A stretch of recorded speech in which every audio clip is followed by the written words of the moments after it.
अब यो तोरीलाई के गर्ने त यो सरसफाइ कार्यक्रममा तोरीको यो तोरीको एकदम फोरै भएर घाममा सुकाएर राखेको छ। अहिले यसलाई चाहिँ मजाले सफा गरेर धुलोहरू फ्याँकेर त्यसपछि मजाले पिसेर तेल मजाले तोरीको तेल खाइन्छ मासुमा हालेर। चाहिँ हाम्रो सर्लाही बागमती मेन रोड भइगयो हैन। तोरी यहाँनिर सफा गर्दैछ केलाउँदैछ।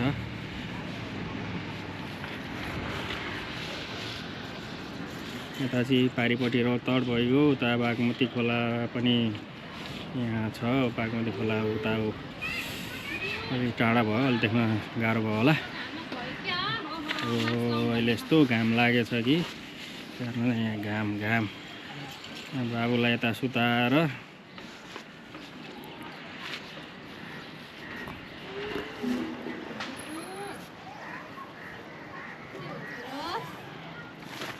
ल राम्रोसित केरा आयो। चाँडो केला सफा गर।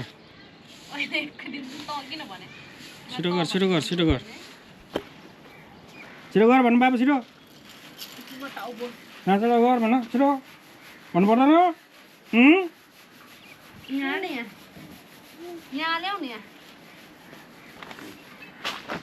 हेर तिम्रो बुद्धि छ। यहाँ माटो यता यो कुसोरो यता तोरीको गेडा यता अनि त्यो यो चाहिँ तोरीको माथिको खोल फालिदिने गयो नि त।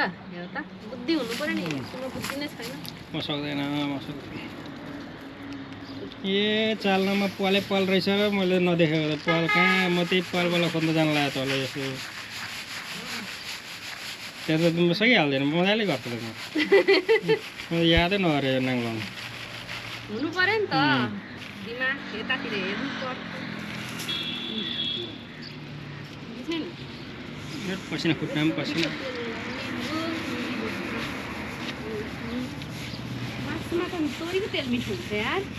तन्कामा त मिठै हुँदैन रहेछ। मासुमा अब खसीको मासुमा, राँगाको मासुमा, बङ्गुरको मासुमा, ब्रोइलरमा, लोकलमा तोरीको तेल भएपछि के चाहियो र। आफ्नो बारीको प्योर अब मन नहालेर यस्तो हुन्छ यार।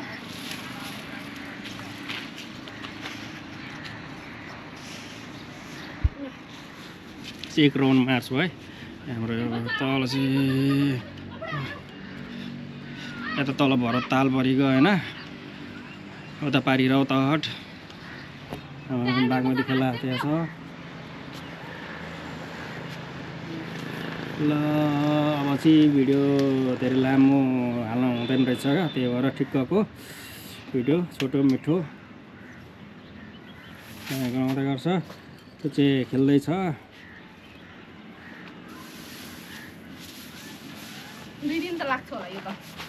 म एकै दिनमा सकाइदिन्छु यस्तो हाल्यो भने त। एकै दिन नि एकैछिनमा सकाइदिन्छु। हो भइहाल्यो नि। अनि यसरी निफाउनु पनि पर्छ नि फेरि। निफाउनु त्यो यो गइसकेपछि त्यो हावाले सबै गइहाल्छ। यहाँ हुन्छ नि माटोहरू यस्तो माटोहरू धुलो खै माटो खै। ए यहाँ चाहिँ धुलो छन्। यसरी गर्ने कसरी खै। यो त म मजाले गरिदिन्छु यस्तो त। ठ्याक्क 5 मिनटको भिडियो बनाउँदैछु। अब 5 मिनट भएपछि चाहिँ फेसबुकमा टक्क हाल्नुपर्छ। नभए त धेरै त लामो त जानै गाह्रो मान्ने कि नेट। ल मिठो नै चाहिँ गयो धुलो। ल यहाँ हेर्न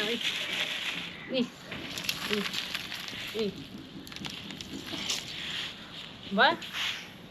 अहिले साइडमा राख्ने, साइडमा सुकाउने।